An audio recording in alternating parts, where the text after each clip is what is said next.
জাহান্নাম এটা কি সৃষ্টি হবে না হয়ে আছে? জান্নাত কি সৃষ্টি হয়ে গেছে নাকি কিয়ামতের সৃষ্টি হবে? অর্ধেক উত্তর আসছে, বাকিরা জানেন না হয়তো।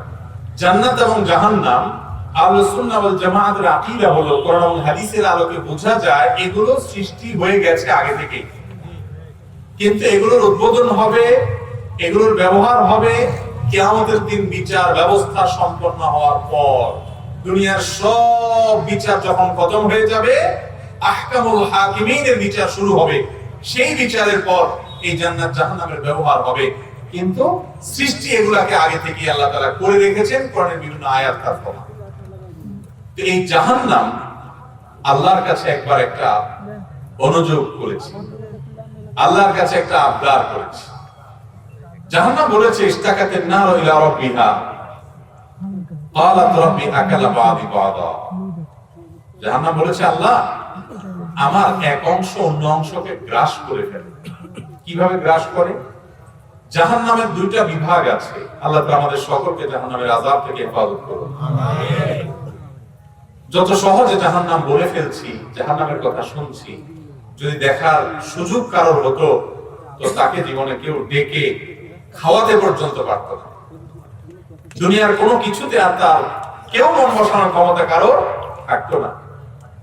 নবী করিম সাল্লাল্লাহু আলাইহি ওয়াসাল্লাম বলেছেন, আর জাহান্নাম তো পরের কথা, তিনি বলেছেন মানুষের মৃত্যুর যে সাকারাত, যে যন্ত্রণা, যে কষ্ট, এটা যদি কেমন হয়, একজন মানুষ মৃত্যুবরণ করার পর কবর থেকে তুলে তাকে জিজ্ঞেস করা যেত, আর তার বিবরণ যদি সে বোঝাতে পারতো, দেখাতে পারতো মানুষকে, তো মানুষ পানাহার করা ছেড়ে দিত। আর সেখানে জাহান্নামের আযাবের ভয়াবহতা কেমন হতে পারে? দুনিয়ার আগুনের চাইতে হাদিসে বর্ণনা যে 70 গুণ বেশি উত্তপ্ত হবে জাহান্নামের আগুন। আল্লাহ তাআলা আমাদের সবাইকে জাহান্নামের আযাব থেকে হেফাজতে রাখুন। দুনিয়া থেকে আমাদেরকে আল্লাহ তাআলা জান্নাতি হয়ে যাওয়ার তৌফিক দান করুন। মুহতারাম হাজরিন, তো জাহান্নামের আযাবের দুইটা পার্ট আর বিভাগ আছে। একটা হলো নার, আরেকটা হলো জামহারির। নার হলো আগুন, আরো বিভিন্ন বিভাগ আছে, প্রধানত দুইটা। আরেকটা হলো জামহারির, মানে হলো ঠান্ডা। কখন আল্লাহ তাআলা আগুনে প্রধান বিভাগ যেটা, সেটাতে দিয়ে পাপিষ্ঠকে, অপরাধীকে, আল্লাহর অবাধ্যকে দুনিয়া থেকে তওবা করা ছাড়া, যার দুনিয়া থেকে মৃত্যু হয়েছে অথবা আল্লাহর দরবারে তওবা কবুল হয়নি, তাকে জাহান্নামে আল্লাহ ফেলবেন। এই জাহান্নামের আগুনের বিভাগ এবং ঠান্ডার বিভাগ, উভয় বিভাগে যেহেতু আগুনের প্রচন্ডতা, উত্তাপ দুনিয়ার আগুনের চাইতে হাদিসে বর্ণনা 70 গুণ বেশি, সেজন্য এটা এক অংশ অন্য অংশকে গ্রাস করে ফেলে, রাক্ষসের ভাব তার মধ্যে থাকে। এই জন্য জাহান্নাম বলেছে, আল্লাহ আমার এক অংশ অন্য অংশকে গ্রাস করে ফেলে, রাক্ষসের মতো এক অংশ অন্য অংশকে খেয়ে ফেলে। এটা উত্তাপ বেশি থাকার কারণে। তখন আল্লাহ রাব্বুল আলামিন ফাআদিনা লাহা বিনাফাসাই, জাহান্নামকে দুইটা শ্বাস ছাড়ার অনুমতি দিলেন। শ্বাস ছাড়া। এই ঘটনার আগ পর্যন্ত সৃষ্টি জগতে ঠান্ডা আর গরম বলতে দুই দৃশ্য ছিল না। এরপর থেকে জাহান্নামকে আল্লাহ তাআলা দুটি নিঃশ্বাস ছাড়ার সুযোগ দিলেন, একটা জাহান্নামের আগুনের বিভাগ থেকে আর একটা ঠান্ডার বিভাগ থেকে। তো নবী রাসূলুল্লাহ সাল্লাল্লাহু আলাইহি ওয়াসাল্লাম বলেছেন, ফাহুয়া আশাদ্দু মা তাজিদুনাহু মিনাল নার ওয়া আশাদ্দু মা তাজিদুনাহু মিনাজ জামহারির, আও কামা ক্বালা আলাইহিস সালাতু ওয়াস সালাম। তো দুনিয়াতে আমরা যে গ্রীষ্মকালে গরম দেখি, এই গরমের দাবদাহ, এটা সেই জাহান্নামের আগুনের বিভাগের যে ভাপ একবার করে ছাড়ে, সেটাতে কারণে হয়েছে। ভাপ ছাড়লে কি লাভ হয়? আপনারা জানেন যে আমাদের মা চাচিরা যখন রান্না করেন, ভাতের পাতিলের উপরে প্রচন্ড রকমের উত্তপ্ত হয়ে যায়, মনে হয় ব্লাস্ট হয়ে যাবে এমন অবস্থা, তখন একটু ঢাকনা সরাই দিলে, একটু ভাপটা চলে গেলে উত্তাপটা কিছুটা কমে যায়। তো জাহান্নামকে আল্লাহ তাআলা উত্তাপ কমার জন্য দুইটা নিঃশ্বাস ছাড়ার সুযোগ দিয়েছে। দুনিয়াতে এক এক অঞ্চলে এক এক সময় গরম হয়, এক এক অঞ্চলে এক এক সময় ঠান্ডা হয়। এটাকে আল্লাহ তাআলা প্রয়োজন অনুযায়ী ডিস্ট্রিবিউশন করে দিয়েছেন কুদরতি সিস্টেমে। কিন্তু এই দুটি জিনিস, গরম এবং ঠান্ডা, এটা জাহান্নাম থেকে আসা দুটি ভাব। একজন ঈমানদার এই যে শীতের কষ্ট অথবা গ্রীষ্মের গরমের কষ্ট, এটা যখন অনুভব করবেন, সাথে সাথে তার মন চলে যাবে জাহান্নামের দিকে। তার স্মরণে আসবে যে এই গরম, এই ঠান্ডা, এটা দুনিয়াতে আমি ফিল করলেও, অনুভব করলেও, এটা এসেছে মূলত কোত্থেকে? জাহান্নাম। এই জন্য ঈমানদার এই গরমে এই শীতের কষ্টে ওরে মারে ওরে বাবারে না বলে সে জাহান্নাম থেকে আল্লাহর কাছ থেকে পানা চাইবে, হিসেব মিলাবে যে দুনিয়ার এই ঠান্ডা যদি এত কষ্টকর হয়, তাহলে ভাব আর নিঃশ্বাসের যদি এই অবস্থা হয়, তাহলে সে আসল জাহান্নামের জামহারীরের ভয়াবহতা কত মারাত্মক হতে পারে। দুনিয়ার এই গরমের তীব্রতা যদি এত মারাত্মক হয়, তাহলে আখিরাতে এর ভাব বা নিঃশ্বাস কত ভয়াবহ হতে পারে। এই জন্য শীতের মৌসুমে ঈমানদার আল্লাহর কাছে পানা চাইবে, আল্লাহুম্মা আজিরনি মিনান নার, আল্লাহ আমাকে জাহান্নাম থেকে আপনি পানা দান করুন। তাহলে শীতের এই মৌসুম উপলক্ষে একই কাজ গ্রীষ্মের মৌসুমের জন্য প্রযোজ্য। তো শীতের মৌসুম চলছে, আমরা এখন শীতের মৌসুম উপলক্ষে মাঝে মধ্যে শীতের কষ্ট যখন অনুভব করব, আল্লাহর কাছে জাহান্নাম থেকে পানা চাইবো ইনশাআল্লাহ। মনে থাকবে তো? শীতকাল কতই এসেছে, 50, 60, 70 বছরের জীবন আমরা অনেকে পার করে ফেলেছি। কয়বার মনে হয়েছে জীবনে বলেন তো? শীতের কষ্টের চোটে কোন করে শীতের মধ্যে জাহান্নামের কথা কয়বার স্মরণ হয়েছে? খুব একটা হয়নি বেশিরভাগ লোকের, অনেকে জানিও না। তো আজকে যখন জানলাম, এখন থেকে শীতের তীব্রতা যখনই ফিল করব, অনুভব করব, সাথে সাথে জাহান্নামের কথা স্মরণ করে আল্লাহর কাছ থেকে পানা চাইব। ঠিক আছে তো ইনশাআল্লাহ? আল্লাহ তাআলা আমাদের সবাইকে তৌফিক দান করুন। শীতের মৌসুম উপলক্ষে দ্বিতীয় যে কাজ আমাদের, সেটা হলো আল্লাহ তাআলা আমাদেরকে সৃষ্টির সেরা করেছেন, মানুষ রূপে সৃষ্টি করেছেন। আমাদের দুঃখ কষ্টগুলো দূর করার জন্য আল্লাহ তাআলা অনেক ব্যবস্থা আমাদেরকে গ্রহণ করার তৌফিক দিয়েছেন। এই যে শীতের কষ্ট থেকে বাঁচার জন্য আমরা গরম কাপড় পরি, চাদর পরি, কানটুপি, মাফলার, মোজা ইত্যাদি পরি, আমাদের শীত থেকে নিবারণের, শীত থেকে বেঁচে থাকার বহু রকমের ব্যবস্থা আল্লাহ তাআলা করে দিয়েছেন। না দেন নাই? আল্লাহ রাব্বুল আলামিনের একটা নিয়ামত, কত শত নিয়ামত আমরা ভোগ করে চলেছি, কিন্তু টেরও পাই না যে কোন দিক দিয়ে আল্লাহর কোন নিয়ামত ভোগ করে চলছে। এই নিয়ামতের জবাবদিহি করা, এই নিয়ামতের শুকরিয়া কৃতজ্ঞতা আদায় করা পরের কথা, নিয়ামত যে ভোগ করছি সেই খবরই আমাদের নেই। ঠিক না ঠিক? আল্লাহ তাআলার কাছে কি আমাদের জবাবদিহি করতে হবে। মোহতারাম হাজিরিন, সূরা আরাফের 26 নম্বর আয়াতে আল্লাহ তাআলা ইরশাদ করেছেন, ইয়া বনি আদম, হে আদম সন্তান, قد أنزلنا عليكم لباسا يواري سوآتكم وريشا ولباس التقوى ذلك خير ذلك من آيات الله لعلهم يتفكرون। আল্লাহ বলছেন, হে আদম সন্তান, তোমাদের জন্য আমি পোশাক নাযিল করেছি। পোশাক, অন্য কোন সৃষ্টি মানুষ ছাড়া পোশাক পরে? যত পশু পাখি আছে, প্রাণী দেখেন, মানুষ ছাড়া এরা কেউ নিজেরা নিজেদের পোশাকের অ্যারেঞ্জ করতে পারে? পারে। আল্লাহ বলেছেন, হে আদম সন্তান, শুধু আদম সন্তানদেরকে, মানুষদেরকে আমি পোশাক তোমাদের জন্য নাযিল করেছি, এবং এই যে নিয়ামত আমি দিয়েছি, আল্লাহ বলেছেন যালিকা মিন আয়াতিল্লাহ, আল্লাহর অনেক নিয়ামত আর নিদর্শন তোমাদের জন্য আছে। তার মধ্যে থেকে এটা একটা, অন্য কোন পশুর লজ্জাস্থান হেফাজত করার মতো সেন্সই নাই, সুযোগও নাই, সেই সিস্টেমই সৃষ্টিকর্তা রাখেন নাই, আমাদেরকে রেখেছেন। তাদের থেকে আমাদেরকে পৃথক করেছেন, মর্যাদা দিয়েছেন, আদম সন্তানকে শ্রেষ্ঠ আল্লাহ তাআলা বানিয়েছেন। তো এইটা যে আল্লাহর নিয়ামত, এইটা যে আল্লাহর কুদরত, আল্লাহ বলছেন লাআল্লাহুম ইয়াতাফাক্কারুন। এটা আল্লাহ কেন দিয়েছেন? যেন মানুষ চিন্তা ভাবনা করে। আমরা জীবনে কয়বার চিন্তা ভাবনা করছি বলেন তো? এই কোন শীতে দেখেন মোরগের বাচ্চাগুলোকে নিয়ে মোরগ কিভাবে দাঁড়িয়ে থাকে। হ্যাঁ, মা মোরগকে দেখবেন যে তার ডাকনার ভেতরে ছোট ছোট বাচ্চাগুলোকে ঢুকিয়ে সে এমন ভাবে দাঁড়িয়ে আছে, বোঝা যায় শীতে, কনকনে শীতে কষ্ট পাচ্ছে। আছে না নাই? কুকুর দেখবেন যে শীতের, কনকনে শীতের মধ্যে কোথাও একটু উষ্ণতার পরশ পাওয়ার জন্য ছুটে গিয়ে কোনো একটা কিছুর সাথে গিয়ে কোন রকম চেষ্টা করছে বাঁচা। এভাবে চতুর্দিকে তাকিয়ে দেখেন আল্লাহর অসংখ্য সৃষ্টি আছে, তাদের চামড়া আল্লাহ সেভাবে তৈরি করেছেন, পশম দিয়েছেন, ঠিক আছে। তারপরেও অতিরিক্ত পোশাক, শীত যখন বাড়ে তখন বেশি পোশাক পরার মতো কোনো ব্যবস্থা তাদের আছে? কিন্তু আল্লাহ তাআলা আমাদের জন্য রেখেছেন। এই যে আল্লাহর নিয়ামত, শীতের মৌসুমে আপনি কম্বলের নিচে, কম্বল মুড়ি দিয়ে, আপনি কাঁচা মুড়ি দিয়ে, লেপ মুড়ি দিয়ে, চাদর গায়ে দিয়ে আরামের মধ্যে আছেন। কয়বার আমাদের স্মরণ হয় মালিকের কথা, যে আল্লাহ রাব্বুল আলামিন আমাদেরকে বলেছেন লাআল্লাহুম ইয়াতাফাক্কারুন। এটা কেন দিয়েছেন আল্লাহ তাআলা? যেন মানুষ চিন্তা করে, তাফাক্কুর করে, ফিকির করে, ভাবে। আমাদের মাথায় আসে না বর্ণনা তো পরে। মুহতারাম নাজরীন, ইবাদত বলতে কিন্তু পরে কথা। আল্লাহ রাব্বুল আলামিনের নিয়ামতের হিসাব কিয়ামতের দিন যদি দিতে বলা হয়, নিয়ামতের হিসাব দিতে দিতে আমরা শেষ করতে পারবো না। কোরআনে আল্লাহ এটা বলেছেন, দুনিয়ার সমস্ত গাছকে যদি তুমি কলম বানাও আর দুনিয়ার সমস্ত সমুদ্রের পানিকে যদি কালি বানাও আর এগুলো দিয়ে আমার নিয়ামত লিখতে থাকো, এই কালি শেষ হয়ে যাবে, এই কলম শেষ হয়ে যাবে। আল্লাহ বলছেন আমার নিয়ামত লিখে শেষ করতে পারবে না। এমনকি যদি সমুদ্রের পানির 7 সমুদ্র পরিমাণ আবার 7 গুণ আনো, তারপরও পারবে না, তোমার এগুলো শেষ হয়ে যাবে। এত নিয়ামতের মধ্যে যে মালিকের থাকছি, সেই মালিকের গোলামি আমরা কতটুকু করছি, সেই মালিকের কৃতজ্ঞতা কতটুকু আদায় করছি, এই প্রশ্ন আমাদের নিজেদের করা উচিত কি উচিত না? মুহতারাম নাজরীন, যদি না করেন, মরার আগে যদি হিসাব দিহি না করেন নিজের হিসাব, কিয়ামতের ময়দানে হিসাব দিতে হবে।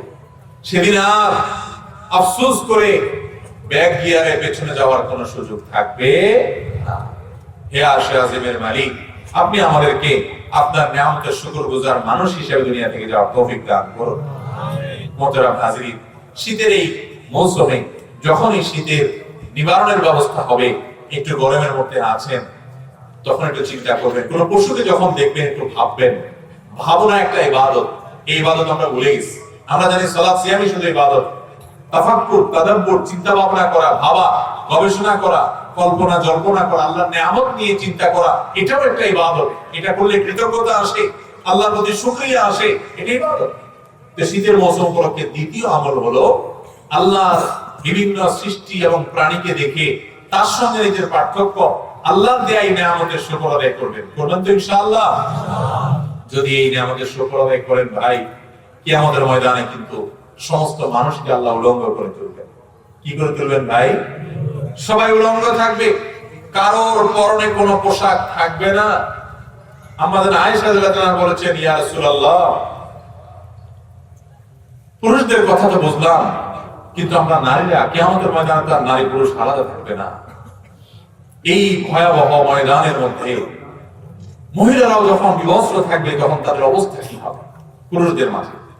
নবী করিম সাল্লাল্লাহু আলাইহি ওয়াসাল্লাম তখন বলেছেন, আয়েশা, সেদিনকার ভয়াবহতা এত মারাত্মক হবে, এত ভীতিকর হবে, এত কষ্টদায়ক হবে, কেউ নিজের শরীরের কোনো অঙ্গ দেখার সুযোগই পাবে না, অন্যের দিকে তাকানোর পরে। সেই দিনে আপনি যদি চান আল্লাহ রাব্বুল আলামিনের ভিআইপি প্যান্ডেলে আরামের সাথে থাকতে, ইজ্জতের সাথে থাকতে, তাহলে আজ আল্লাহর দেওয়া পোশাকের নিয়ামতের কথা স্মরণ করতে হবে, শুকর আদায় করতে হবে। করব তো ইনশাআল্লাহ? মুহতারাম হাজিরিন, আমরা কত মানুষ কত অভিযোগ করি আল্লাহর কাছে, অভিযোগও শেষ নাই। আল্লাহ আমাকে এটা দেয় না, এটা দেয় নাই। আল্লাহ যা দিয়েছেন সেই নিয়ামতের শুকর আদায় করে কিয়ামত পর্যন্ত হায়াত পাইলেও আপনি শেষ করতে পারবেন না। একটা দাঁত, এই একটা দাঁতের ভেতরে কত নার্ভ, কত নিয়ামত আল্লাহ তাআলা রেখে দিয়েছেন। ডেন্টিস্ট, বড় বড় দাঁত বিশেষজ্ঞ ডাক্তারদের কাছে যান, জিজ্ঞাসা করেন, অনুমান করতে পারবেন একটা তার গাড়ি এদিক সেদিক হয়ে গেলে গাড়ি স্টার্ট হয় না। আল্লাহ রাব্বুল আলামিন পুরো বডির ভেতরে এই পরিমাণ অগণিত নার্ভ দিয়ে রেখেছেন, এই পরিমাণ আমাদের শরীরে আল্লাহ রাব্বুল আলামিন জালের মতো বিছিয়ে রেখেছেন এগুলো, যে সেগুলোকে গুণে শেষ করা কঠিন। গবেষকরা গবেষণা করতে করতে হয়রান হয়ে যাচ্ছে। এত নিয়ামত ভোগ করছি আমরা, এরপর আল্লাহর নিয়ামতের শুকর আদায় করার মতো সৌভাগ্য আমাদের হয় না। এজন্য প্রাণ খুলে, মন খুলে, যে যে অবস্থায় আছে সেই অবস্থায় আল্লাহর শুকরিয়া জানিয়ে বলবো আলহামদুলিল্লাহ। দুনিয়াতে যদি পোশাকের নিয়ামত পেয়ে আল্লাহর শুকর আদায় করেন, আখিরাতে কিয়ামতে ইনশাআল্লাহ আল্লাহ রাব্বুল আলামিন তার বিনিময় দিবেন। সেদিন আপনাকে আর কষ্টে পড়তে হবে না। তাহলে শীত উপলক্ষে পোশাকের এই যে কষ্ট, এই কষ্ট যারা মধ্যে পড়ে আছে তাদেরকে দেখে আমরা নিয়ামতের শুকর আদায় করব। করব তো ইনশাআল্লাহ? নাম্বার 3, নিজেকে যেহেতু আল্লাহ তাআলা ভালো পোশাকের ব্যবস্থা করে দিয়েছেন, সেজন্য আমাদের আশেপাশের মানুষগুলো শীত নিবারণ করার চেষ্টা করব। এটা একটা ইবাদত। কিছু কাজ আছে যে কাজগুলোকে ইবাদত হিসেবে আমরা জানি না ভাই, কিন্তু সেগুলো ইবাদত। কোরআন তেলাওয়াত ইবাদত, তাসবিহ পড়া ইবাদত, জিকির করা ইবাদত, দোয়া করা ইবাদতের মগজ, সালাত ইবাদত। মূল ইবাদত, সিয়াম ইবাদত, ওয়াজ নসিহত ইবাদত, ভালো কাজ বলা করা ইবাদত। কিন্তু ভাইরা আমার, মানুষের উপকার করা, অভাবী মানুষের অভাব দূর করার জন্য যদি চেষ্টা করা হয়, সেটা কি রকম ইবাদত জানেন?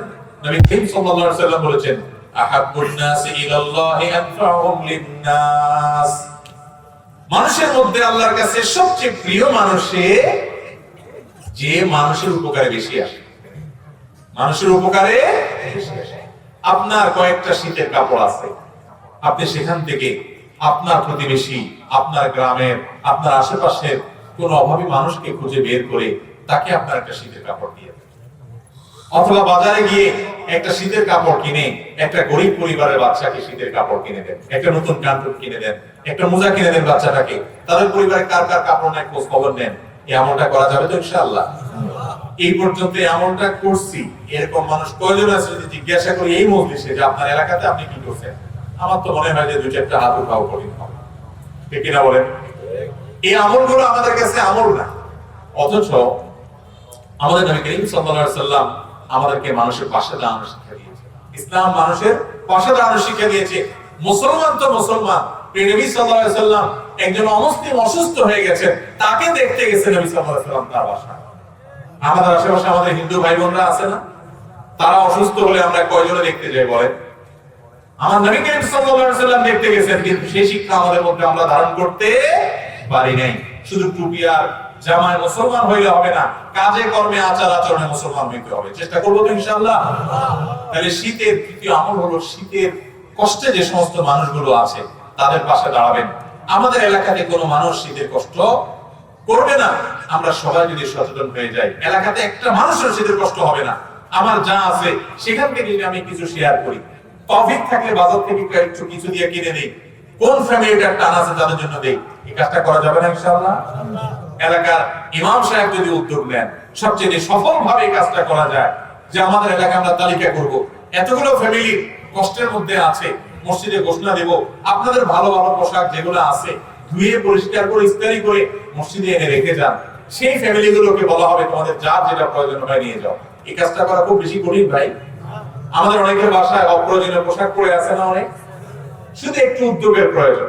এই যে মাহফিলের উদ্যোগ নিয়েছেন ইমাম সাহেব, মসজিদ কর্তৃপক্ষ, শীত বস্ত্র বিতরণের উদ্যোগ নেওয়া যায় কি যায় না বলেন? নিবেন তো ইনশাআল্লাহ? আমি যে মসজিদে জুমা পড়াই, আমার মসজিদে প্রতি বছর আমি উদ্যোগ নেই। আমি আমার বুঝজ্ঞান যখন হয়েছে তখন থেকে আমি যেখানেই থাকি আমি উদ্যোগ নেওয়ার চেষ্টা করি। আলহামদুলিল্লাহ। ইমাম সাহেব কষ্ট করা যাবে তো ইনশাআল্লাহ? নিয়ত করে ফেলেন। শুধু মানুষের কাছ থেকে কালেকশন করে দিনী প্রতিষ্ঠানের জন্য টাকা নেওয়া সেটা না, সেটা তো ইবাদত, মানুষের উপকার, কিন্তু অভাবী মানুষের পাশে আমাদেরকে দাঁড়াতে হবে।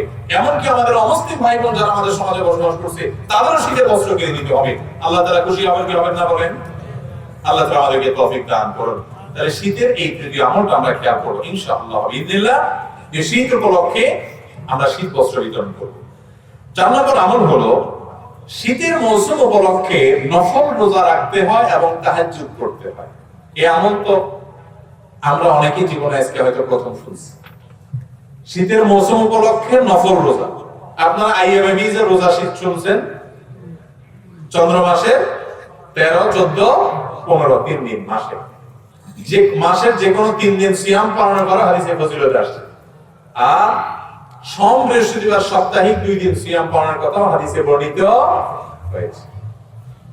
কিন্তু শীতের মৌসুম আসার কারণে এই উপলক্ষে নফল সিয়াম, এটার কথা আমরা খুব কম মানুষই শুনছি।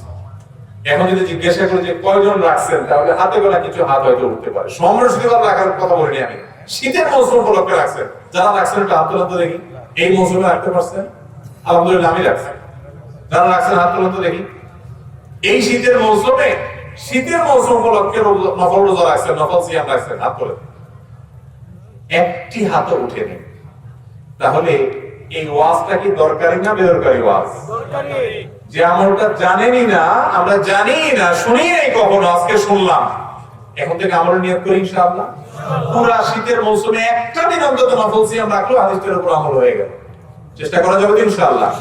এই বিষয়ে তিরমিজি বর্ণিত হাদিসে নবী করিম সাল্লাল্লাহু আলাইহি ওয়াসাল্লাম বলেছেন যে আশ-শিতাউ আল-গানিমাতুল বারিদা আস-সিয়ামু ফিশ-শিতা। নবীজি বলেছেন শীতল নেয়ামত হলো শীতের মৌসুমে রোজা রাখা। এটা একটা শীতল সুবর্ণ সুযোগ। কেন শীতল সুবর্ণ সুযোগ বলেছেন উনি? কারণ শীতের মৌসুমে রোজা রাখা একেবারে সহজ। দিন থাকে ছোট, পিপাসা লাগে না, একটু চেষ্টা করলেই রোজা রেখে ফেলানো যায়। গরমের সময় যেটা অনেক কঠিন, শীতের সময় নফল রোজা রাখা একেবারেই সহজ। এই জন্য নবী করিম সাল্লাল্লাহু আলাইহি ওয়াসাল্লাম বলেছেন, শীতের মৌসুম যখন আসে তখন সেটা হলো ঈমানদারদের জন্য শীতল সুবর্ণ সুযোগ। আর শীতের সেই সুবর্ণ সুযোগটাকে সে কাজে লাগায় নফল রোজা রাখার মাধ্যমে। নবী করিম সাল্লাল্লাহু আলাইহি ওয়াসাল্লাম যেটাকে এত গুরুত্ব দিয়ে বলেছেন, সেটা আমাদের জীবনে একবারের জন্য আমরা করিনি, কত বড় দুর্ভাগ্যের কথা। একবার হলেও করবো ইনশাআল্লাহ। ঠিক আছে না? ইনশাআল্লাহ।